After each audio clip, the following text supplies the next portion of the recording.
Hola a todos. Gracias a Dios que nos da la oportunidad nuevamente de estudiar su palabra. Y gracias a Dios porque tenemos lo que necesita nuestro corazón. Te invito a que vayamos al libro de los Hechos en el capítulo 4, versículo 32. Vamos a terminar este capítulo y vamos a leer hasta el capítulo 5, el versículo 11. Nosotros agradecemos a Dios porque tenemos su palabra. Por medio de ella Él se revela. Y cuando nosotros mejoramos nuestro conocimiento acerca de la persona de Dios, nuestro actuar en referencia a la relación que tenemos directamente con Él como hijos, o incluso aunque no seamos aún hijos de Dios, en el sentido de que rendimos nuestra vida a Él y hasta que confesamos su nombre y creemos en el Hijo amado Jesucristo que dio la vida por nosotros, somos constituidos ahora sí hijos de Él. Pero antes o después de ser hijos, si la palabra de Dios mejora nuestro conocimiento, nuestra perspectiva del carácter de Dios, nuestra respuesta en relación a Él va a ser de respeto, de reverencia y de adoración. Es lo que vamos a ver hoy.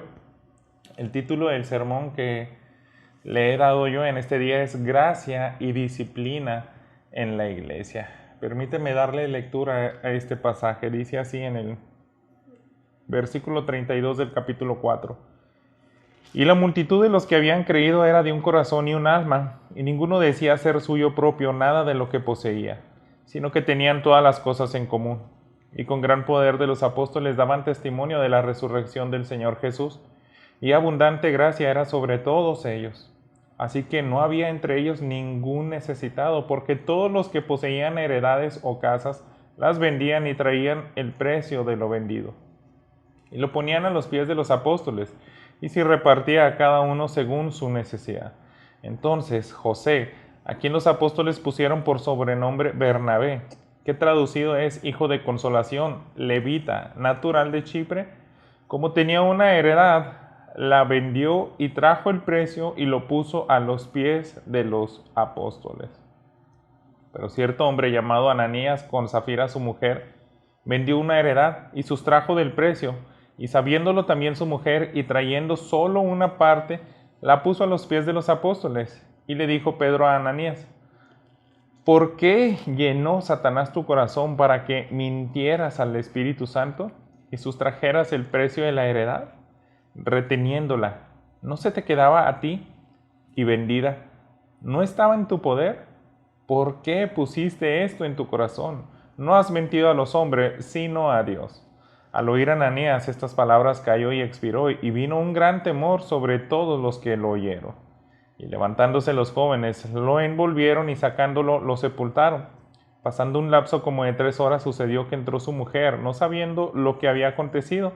Entonces Pedro le dijo: dime, ¿vendiste en tanto la heredad? Ella dijo: sí, en tanto. Y Pedro le dijo: ¿por qué conviniste en tentar al Espíritu del Señor? He aquí a la puerta de los pies. He aquí a la puerta los pies de los que han sepultado a tu marido, y te sacarán a ti. Al instante ella cayó a los pies de él y expiró. Y cuando entraron los jóvenes la hallaron muerta, y la sacaron, y la sepultaron junto a su marido. Y vino gran temor sobre toda la iglesia y sobre todos los que oyeron estas cosas. Acompáñame en una oración. Señor, estamos una vez más delante de tu palabra y queremos conocerte. Y en ocasiones lo que leemos no impresiona nuestros corazones, pero es por falta de nuestra incredulidad. Así que confesamos nuestro pecado delante de ti y te pedimos que nos des fe en este momento para creer esta palabra. Señor, derrama tu Espíritu Santo para que podamos presenciar este acto, tal vez como aquellos jóvenes que tuvieron que sepultar a Ananías y Zafira. Ayúdanos, Señor, a entender las enseñanzas que tú diste a tu pueblo en ese día. Te lo ruego en nombre de Cristo Jesús. Amén. Hermanos, quiero que vayamos al libro de Éxodo, antes de regresar y meternos de lleno a este pasaje.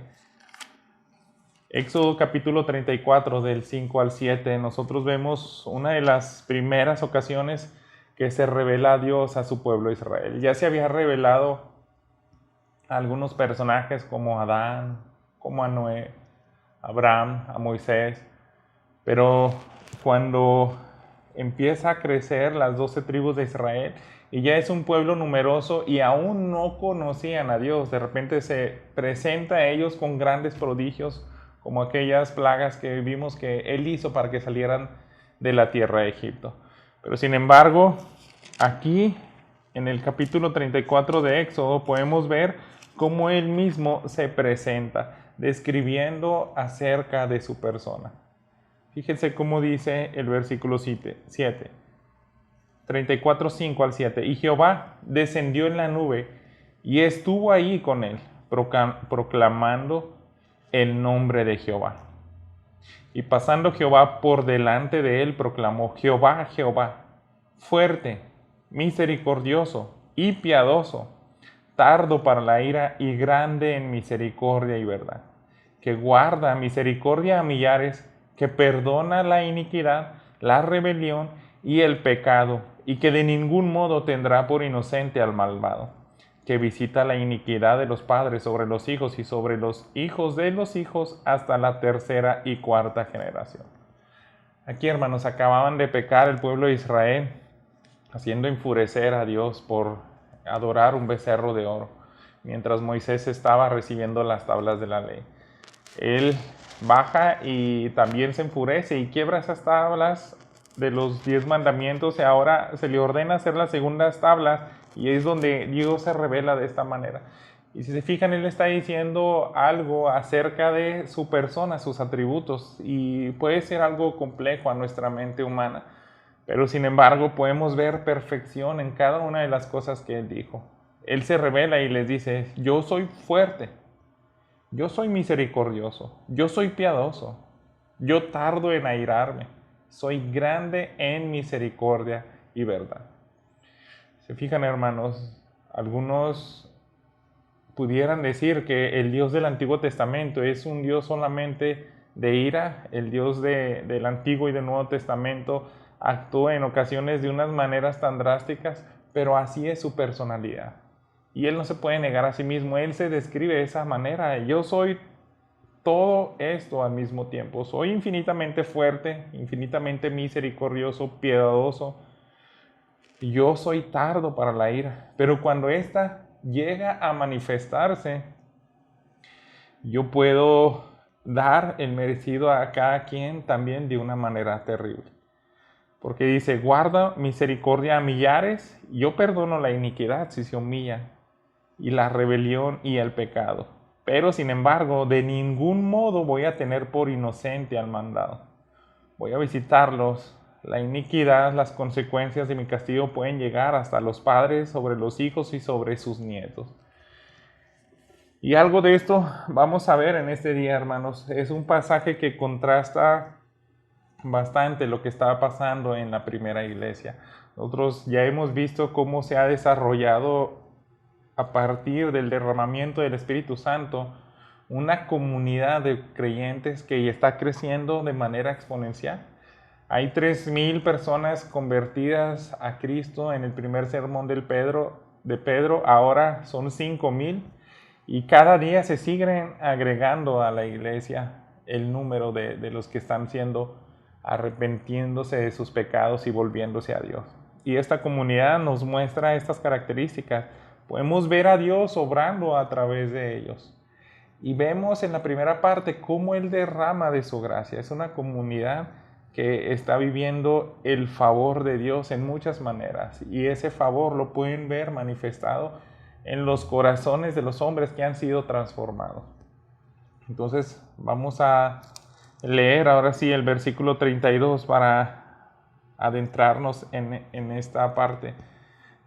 Tengo 2 puntos, así como lo dijo el título del sermón, gracia y disciplina en la iglesia. Vamos a ver primero gracia en la vida de la iglesia. El versículo 32 dice: y la multitud de los que habían creído eran de un corazón y un alma, y ninguno decía ser suyo propio nada de lo que poseía, sino que tenían todas las cosas en común.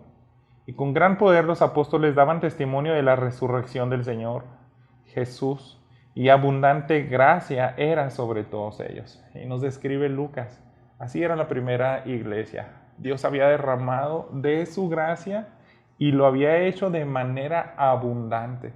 Se manifestaba en muchas cosas. Ellos tenían un mismo sentir, y aunque nosotros vemos que registran el número en varones de los que habían sido convertidos, primeros 3,000, luego 5,000, pero pudiéramos imaginarnos que ya se estaba haciendo una multitud, tal vez unas 20,000 personas, incluyendo a niños, mujeres, jóvenes y todos los que se añadían cada día. Todas estas personas, hermanos, no tenían avaricia. Ellos no estaban siendo egoístas, sino que más bien estaban compartiendo lo que poseían, y de una manera espontánea, de una manera agradecida y con libertad. Ellos, yo creo que no se ponían tristes para nada cuando tenían que compartir lo que poseían con la comunidad. Los apóstoles seguían además predicando, y lo hacían con poder, seguía creciendo, porque ellos simplemente obedecían a la gran comisión. Estaban hablando del testimonio de la resurrección del Señor Jesús, y la gracia de Dios hacía que más y más personas vinieran a esta comunidad. Esta abundante gracia, yo creo que es una palabra clave de lo que está pasando en esta primera parte.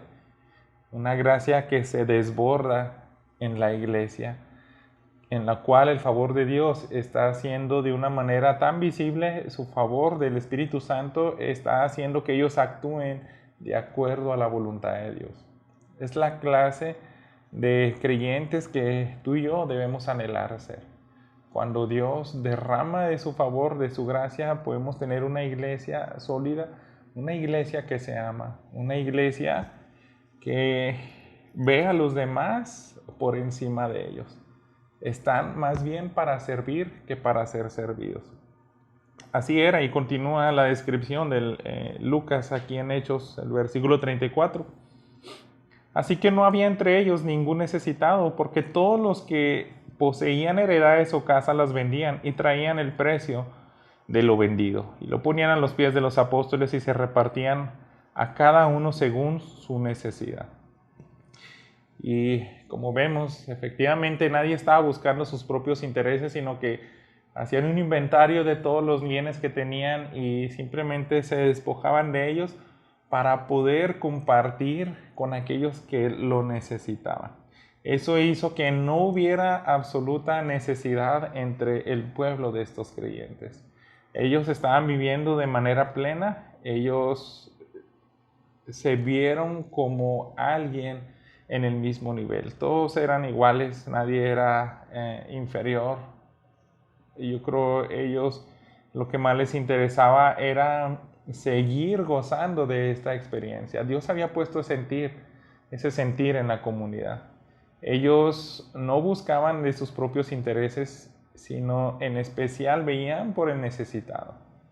Confiaban además en la sabiduría de los apóstoles, porque traían a sus pies todos sus bienes y las ganancias de lo que vendían. Ellos decían, Pedro, los 12 apóstoles están llenos del Espíritu Santo, y no hay mejor que ellos para administrar todos estos bienes que estamos trayendo en conjunto.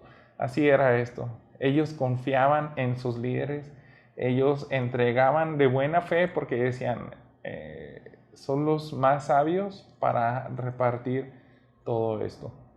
En el versículo 36 también dice, entonces José, a quien los apóstoles pusieron por sobrenombre Bernabé, que traducido es hijo de consolación, levita, natural de Chipre, como tenía una heredad, la vendió y trajo el precio y lo puso a los pies de los apóstoles. Y aquí se menciona un personaje en particular que más adelante se va a seguir viendo a lo largo del libro de los Hechos. Y es algo en lo cual yo creo que Lucas, en toda la información que estuvo recopilando para escribir este libro de los Hechos, se dio cuenta que había un personaje, tal vez clave, un personaje que sobresalió sobre toda la comunidad de creyentes. Él se llamaba José y le pusieron un apodo, Bernabé, que traducido directamente a nosotros en a una frase era hijo de consolación. Así le pusieron los mismos apóstoles. El hijo de consolación está aquí y nosotros podemos entender por esa frase que bendecía a los demás, ministraba a los demás en su necesidad. Cuando alguien estaba triste, cuando alguien necesitaba consuelo de cualquier cosa, tanto de alguna necesidad física, emocional, Bernabé estaba para servirles. Y yo creo que ya había consolado a bastantes personas. Se dice que él vendió una heredad, entonces yo creo que fue algo considerable lo que él ofreció a los pies de los apóstoles. Y una heredad, si tú y yo pensamos en eso, es una herencia para ti, para tu familia, y yo creo que cualquiera de nosotros le daría un uso futuro para nuestras generaciones, pero él se despoja de ella y lo da para el servicio a toda la comunidad de creyentes. Yo creo que no es algo tan sencillo lo que él hizo. Algunos, si pudiéramos recibir alguna heredad de un terreno, que nos toque en un testamento algún bien para nosotros cuando fallezcan nuestros padres, yo creo que lo invertiríamos principalmente en nuestra familia. Pero ahora nos habla, hermanos, el pasaje de que Bernabé tenía una gran familia. Ahora él entendió el concepto de que Jesús dijo, aquella ocasión cuando le buscaban, oye, aquí está tu madre y tus hermanos. Y él dijo, ellos no son mi madre ni mis hermanos. Mi madre y mis hermanos son aquellos que hacen la voluntad de mi Padre. Ellos sí los considero como mis hermanos. Entonces, ahora Bernabé vio tan claro esas enseñanzas de Jesús. Dijo, todos ustedes son mis hermanos. No tengo por qué retener estos bienes que dio mi Padre terrenal. Mi padre biológico me heredó este bien, pero ahora yo tengo una familia más grande y son miles, son miles. Veíamos en la ocasión cuando profundizábamos en el capítulo 2, que también es un paralelo del primer derramamiento del Espíritu Santo. La comunidad se refleja y se describe exactamente como lo vemos aquí al final del capítulo 4. Y pensando un poco y recordando ese contexto, es que venían miles de judíos extranjeros a la región de Judá. Y ahora que conocieron el Evangelio, decían, pues es que la iglesia está aquí. Si regreso a mi tierra, allá no está el Espíritu Santo, allá no existe esto. Hay sinagogas, pero eso no es esto lo que estamos viviendo aquí. Esa es una religión. Nosotros estamos viviendo una relación en el cuerpo de Cristo. Estamos disfrutando de la llenura del Espíritu Santo. O sea, aquí nos quedamos. Y había que suplir tantas necesidades de estas personas, porque si estaban ahí por meses se les acababa el dinero. Entonces yo creo que ellos decían, no regreso, vendo mis propiedades y las reparto. Aquí está toda la comunidad de creyentes. Estamos viendo esto, hermanos. Si se fijan, la primera parte de este sermón, el final del capítulo 4, es la gracia derramada en la iglesia. Yo creo que debiéramos de anhelar eso, y se nos puede parecer algo increíble todo lo que está ocurriendo aquí, pero simplemente pensemos en eso. Estaban siendo personas gozosas que vivían en plenitud, que no les faltaba nada porque entre todos echaban la mano. Entre todos podían ver quién era el más necesitado y a ellos acudían a socorrerles en sus necesidades. Pero sin embargo, nosotros vemos un contraste. Ahora en el capítulo 5, Lucas nos lleva a algo que es directamente una controversia de lo que estaba ocurriendo, si lo viéramos del punto de vista del actuar de Bernabé, de este hombre llamado José. Nosotros vamos a ver ahora la disciplina en la vida de la iglesia. El versículo 1 dice así del capítulo 5, pero cierto hombre llamado Ananías, con Safira su mujer, vendió una heredad y sustrajo el precio sabiéndolo también su mujer, y trayendo solo una parte la puso a los pies de los apóstoles. Entonces, vemos que se presenta otra cantidad considerable de un bien que adquiere este otro hombre, Ananías. Él también dice, pues, me parece bien esto, a lo mejor fue impulsado porque toda la comunidad estaba haciendo esto. Yo creo que él vio lo que hizo José, apodado Bernabé, y quizás le quiso imitar. Vieron que era alguien que estaba haciendo de gran estima a los demás, y dijo, pues yo también me animo a vender. No sabemos cuáles fueron exactamente sus motivos de por qué hizo esto, pero sin embargo, él hace algo incorrecto, sustrae parte del precio y trata de ocultarlo. Él se pone de acuerdo con su mujer y de igual manera a los ojos de los hombres lo vieron como si hubiera hecho exactamente lo mismo que Bernabé. Ahí está otro hombre que vende una heredad, trae una cantidad considerable a los pies de los apóstoles, pero sin embargo lo que ocurre a ellos es completamente diferente, porque Pedro estaba lleno del Espíritu Santo y le confronta. Fíjense cómo dice el versículo 3. Y dijo Pedro, Ananías, ¿por qué llenó Satanás tu corazón para que mintiera al Espíritu Santo y sustrajeses del precio de la heredad? Reteniéndola, ¿no se te quedaba a ti? Y vendiéndola, ¿no estaba en tu poder? ¿Por qué pusiste esto en tu corazón? No has mentido a los hombres, sino a Dios. Aquí podemos ver, hermanos, este gran contraste. Todos eran del mismo sentir, pero aparece un hombre que ya no estaba en el mismo sentir. Todos querían bendecir y yo creo que está bastante claro lo que dice en el versículo 32. Dice, ninguno decía ser suyo propio nada de lo que poseía, sino al contrario, tenían todas las cosas en común, decían, nuestra necesidad debe de ser pareja. Nuestros bienes ya no nos pertenecen. Y lo que hizo este hombre es ir en contra de ese sentir. Estaba rompiendo la unidad en una iglesia que estaba viviendo en pleno avivamiento. Él fue contra la corriente de los propósitos del Espíritu Santo. Entonces le ocurre algo terrible. Él ya no era unánime y nosotros podemos ver que se manifiesta la disciplina de Dios. Aquí lo vemos en el versículo 5. Al oír Ananías estas palabras cayó y expiró, y vino un gran temor sobre todos los que lo oyeron. Y levantándose los jóvenes lo envolvieron y sacándole lo sepultaron. Esa fue la respuesta de Dios, una disciplina a uno de sus creyentes. Se me hace un poco difícil identificar quién era exactamente Ananías, si era un hijo de Dios o no, pero estaba adentro de la iglesia como congregante. Para nosotros tal vez no sea muy claro porque vemos que el apóstol Pedro le acaba de decir, ¿por qué permitiste que Satanás contaminara tu corazón? ¿Por qué lo permitiste? Eso significa, para empezar, de que no le obligó. La voluntad fue ejercida por Ananías y por su mujer. Pero simplemente ocurre esto, hermanos, y está adentro del cuerpo de Cristo. Quisiera que dejemos a un lado si era creyente o no, pero estaba dentro de la comunidad. Y Dios está enviando gracia a su iglesia, está derramando de su Espíritu Santo, están ocurriendo cosas sorprendentes que desde la salida de Adán y Eva del huerto de Edén nunca se habían visto. Nunca se había visto derramada la gracia de Dios de esta manera.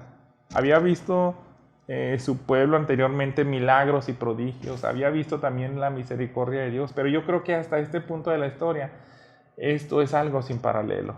El Espíritu Santo, que antes únicamente descendía y de manera individual poseía a ciertas personas como los sacerdotes, como los profetas, como los reyes del Antiguo Testamento, pero ahora lo está haciendo a miles de personas. Y en ese contexto donde Dios está derramando su gracia, alguien quiso pasarse de listo y no estar en el mismo sentir de toda la comunidad. Y le ocurre esto, recibe un juicio de Dios porque es lo que acabamos de ver al inicio en Éxodo 34. Yo no puedo pasar por alto la maldad. Y ocurre algo trágico, ocurre algo que yo creo que dejó tan sorprendida a la comunidad. Nosotros vemos aquí que algo más de que nos podemos dar cuenta que él no estaba en el mismo sentir de los demás es porque ya Jesús había enseñado que tú no puedes ser digno de mí si no dejas todo por mí y tomas tu cruz y me sigues. Es lo mismo que le planteaba a las personas ricas. ¿Por qué no das todo a los pobres y ahora sí vas a estar apto para seguirme?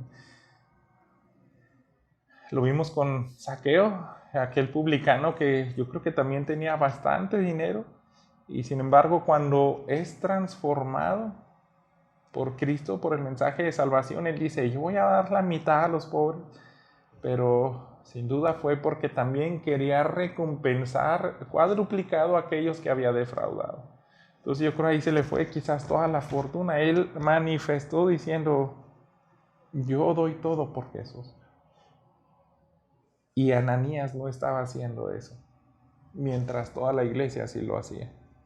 Vemos ese juicio y a lo mejor aquí nosotros lo podemos ver algo como extraño, como que algo tan extremo, porque está pasando algo de que hay tanta bendición y de repente en un día a una persona cae fulminada, cae expirando y se detiene su corazón. Fue algo que podemos ver a la comunidad, le sorprendió, pero no es la primera vez, hermanos, que Dios actúa así. Yo quiero que vayamos a varias historias del Antiguo Testamento y recordemos en Levítico 10, nos describe lo mismo le sucedió a Nadab y a Abiú, los hijos de Aarón. El contexto ahí, hermanos, es que se había entregado el tabernáculo, ya se había terminado, ya se iban a hacer las primeras ceremonias y Dios estaba derramando su gracia ahí. Va a venir la presencia de Dios en el lugar santísimo. Estaba un momento donde Dios estaba derramando su gracia, estaba manifestando su carácter, pero de repente dos personas ofrecen fuego extraño y Dios los consume ahí. También en Josué capítulo 7, el pecado de Acán, vemos cómo Dios está derramando su gracia, está mostrando el atributo de que es un Dios todopoderoso, que nadie puede ponerse en pie delante de su ejército.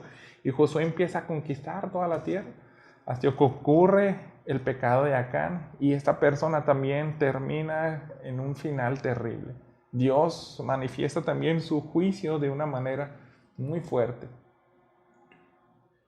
También es como los de Bet-Semes en 1 Samuel 6, aquellos hombres que cuando los filisteos les roban el arca al pueblo de Israel en alguna batalla, ellos se alegran porque ven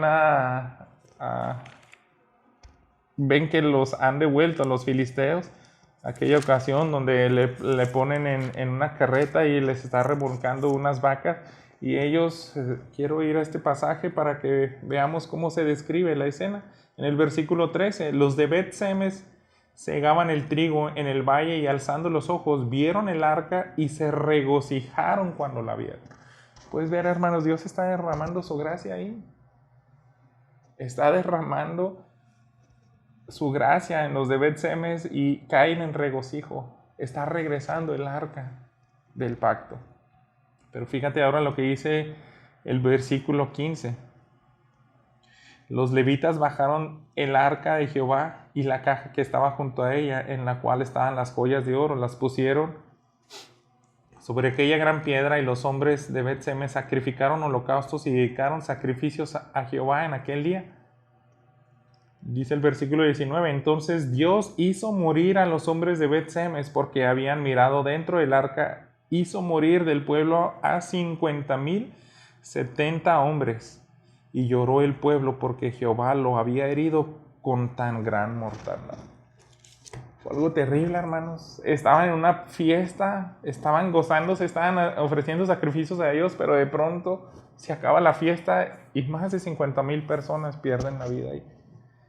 Es el mismo contraste que estamos viendo aquí en Hechos. Segunda de Samuel. Ahora es el rey David que quiere transportar el arca de un lugar a otro y están en una fiesta. Dios está derramando su gracia, David está danzando, están todos tan contentos, pero de repente los bueyes que jalan el arca empiezan a tropezar y este hombre llamado Usa tenía tan buenas intenciones de sostener el arca, pero en cuanto la toca también cae fulminado. Vemos gracia de Dios, pero también vemos disciplina. Vemos que Él muestra también su carácter de que nos está enseñando, hermanos, que no se puede jugar con su santidad. No se puede tomar a la ligera a la persona de Dios. Una cita más, segunda de Crónicas, capítulo 26. Ahora es el rey Usías, en el cual nosotros recordamos que el pueblo de Israel estaba viviendo un gran avivamiento porque fue un rey que comienza a reinar a los 16 años, pero reina 52 años y fue un rey piadoso. Él amó a Dios, él hizo grandes reformas y Dios prosperó a la nación de Israel. Fíjate lo que dice el versículo 16.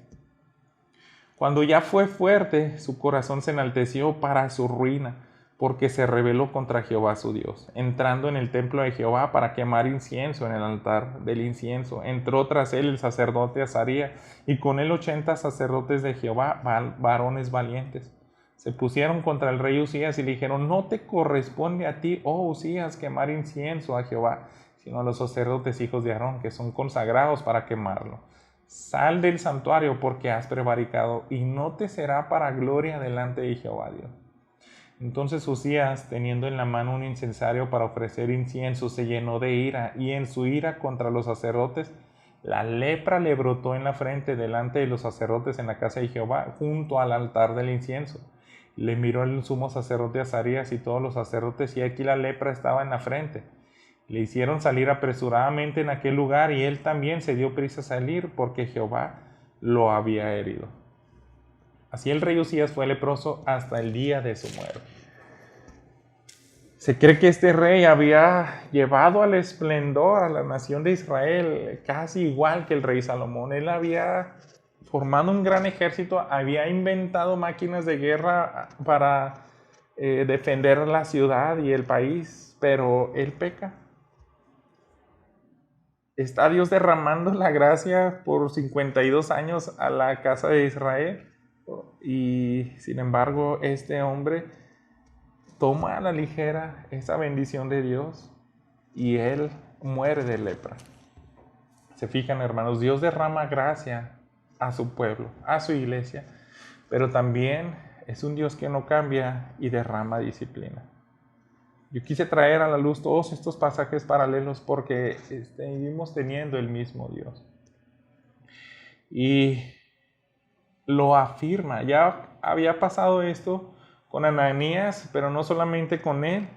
Ahora viene su esposa. En el versículo 7 dice, volviendo a Hechos 5, pasado un lapso como de 3 horas sucedió que entró su mujer, no sabiendo lo que había acontecido. Entonces Pedro le dijo: dime, ¿vendiste en tanto la heredad? Ella dijo: sí, en tanto.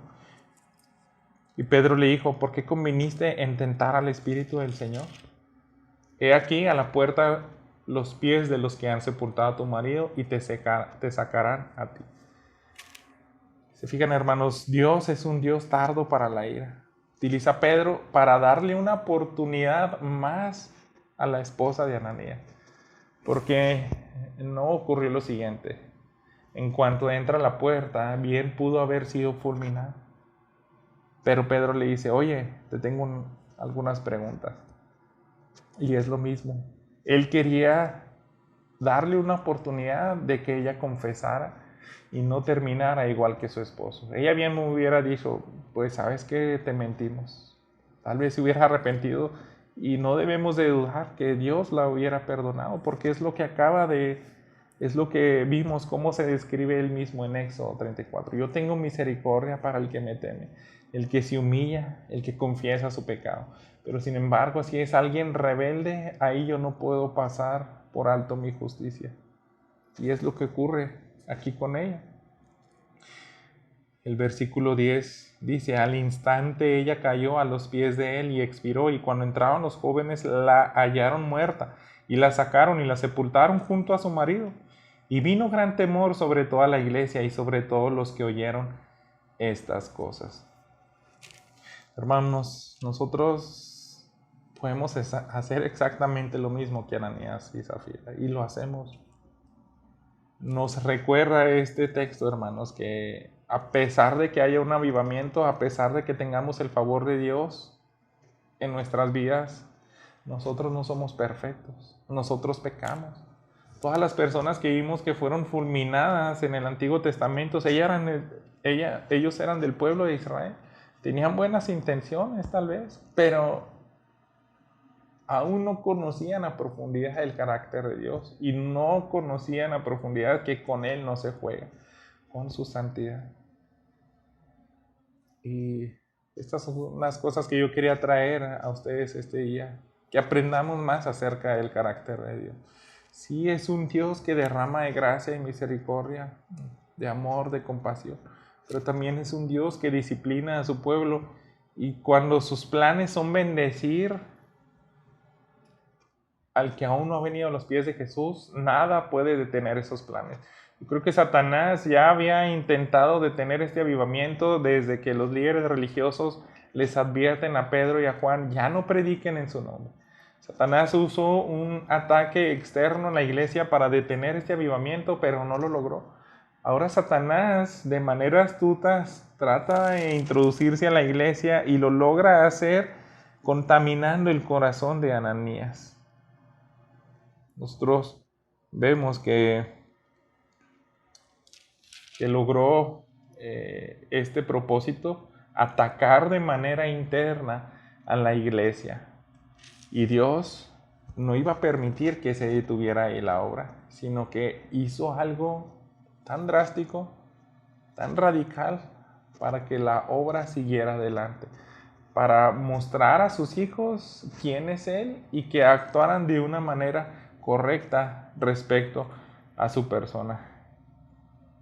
Quiero que en las conclusiones de este mensaje consideremos varias cosas, hermanos. El mismo apóstol Pedro, Dios dijo que tendría que juzgar absolutamente a todos, y tanto a creyentes como no creyentes, nos deja bien en claro por quién tiene que empezar Dios.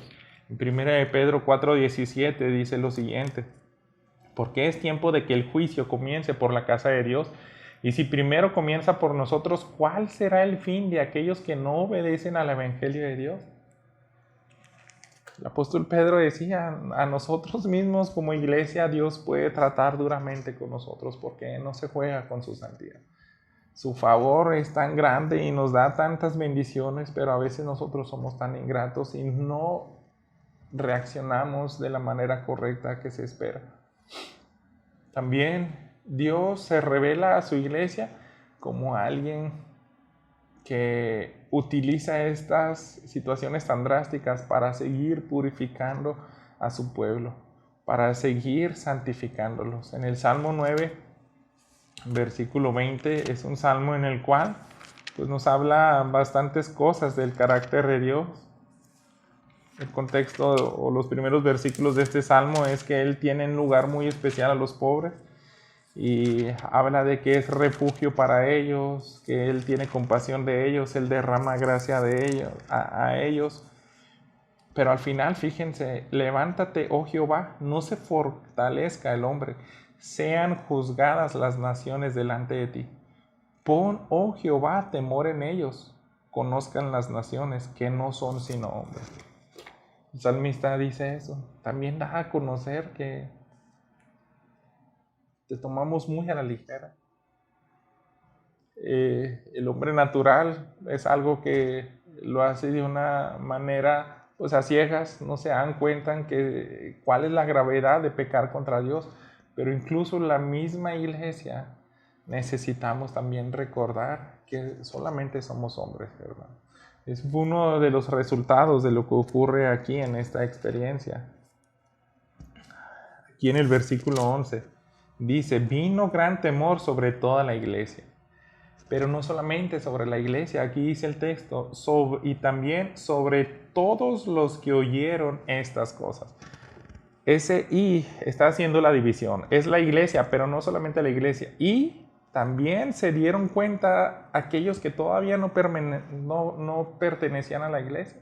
Aquellos que aún no se unían al grupo de cristianos, los que aún no se arrepentían ante Jesús de sus pecados.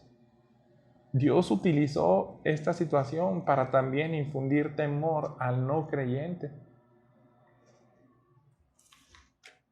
Otra cosa que debemos de reflexionar es que nuestra respuesta debe de ser igual a la del creyente aquí.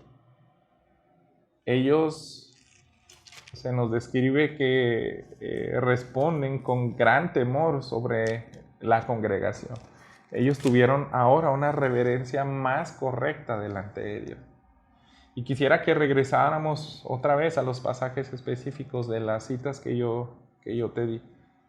Quiero que veas la respuesta de Moisés. Moisés, en ese capítulo 34 de Éxodo, cuando Dios se revela de esa manera como un Dios grande, misericordioso, tardo para la ira, grande en misericordia, pero que también no perdona el pecado del malvado. Al Moisés escuchar esta descripción, él responde de una manera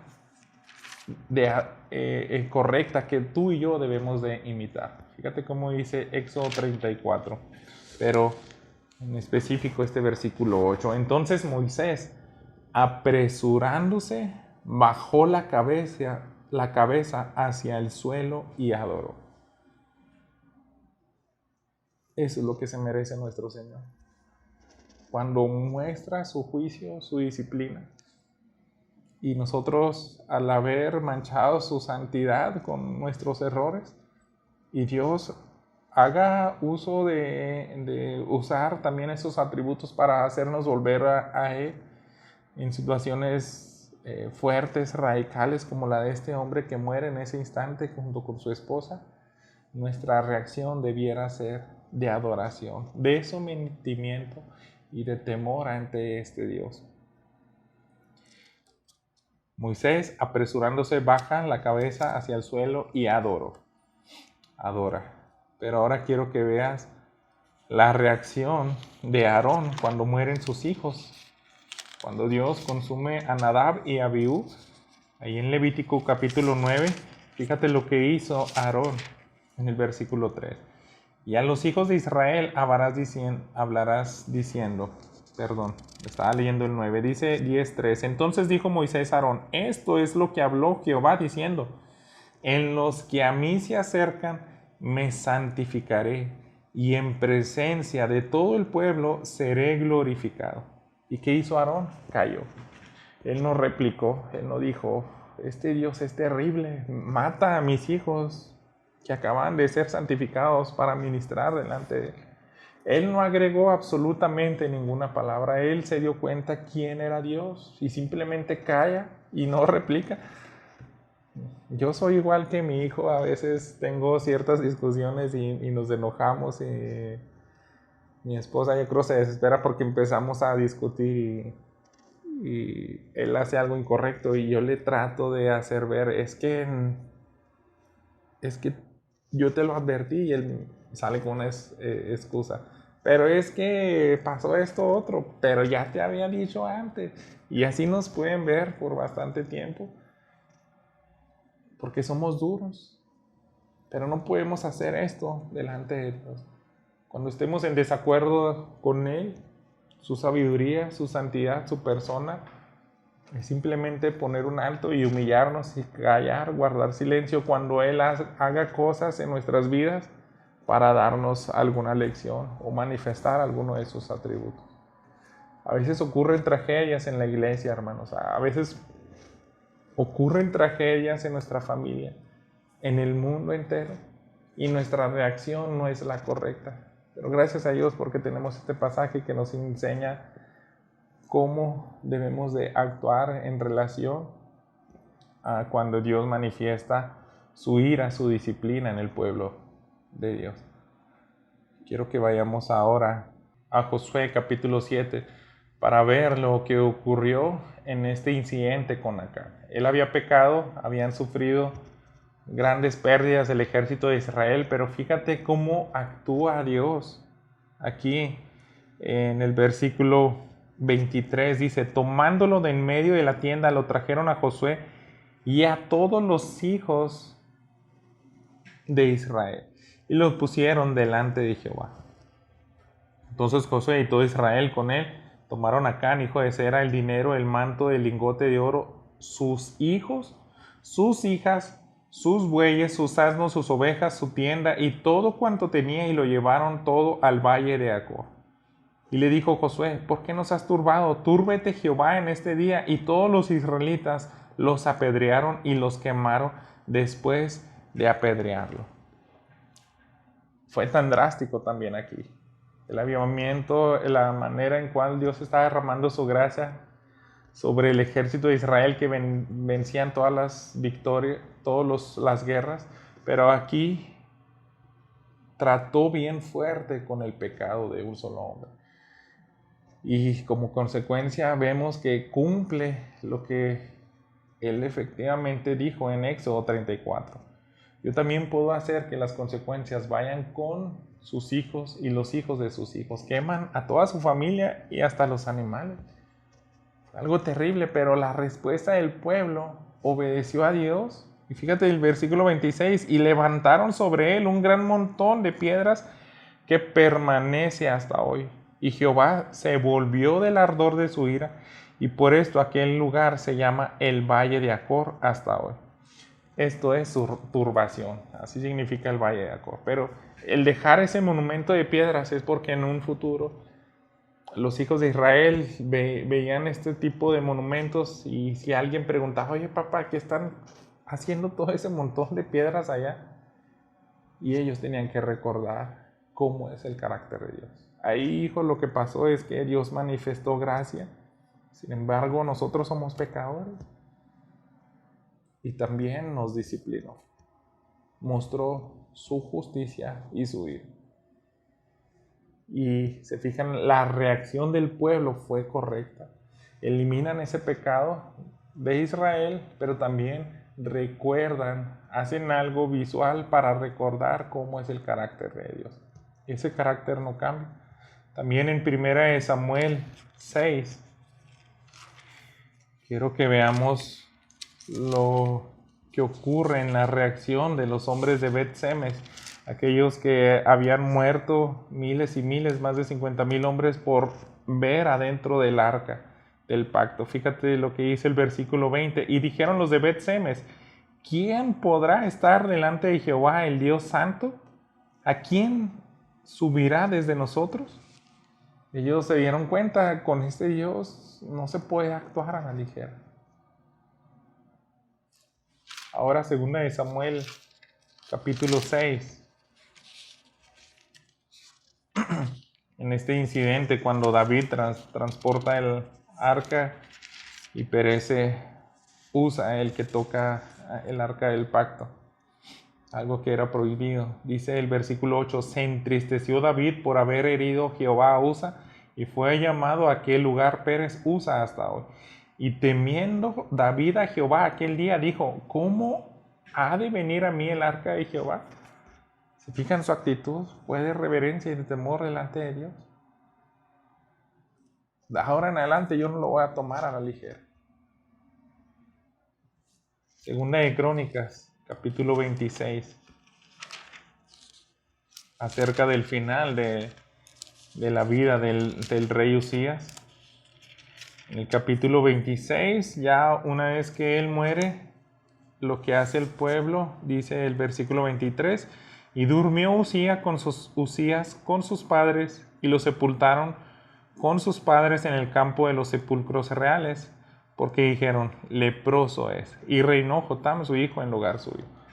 Aquí la Reina Valera 60 no deja muy claro lo que hicieron exactamente estos hombres.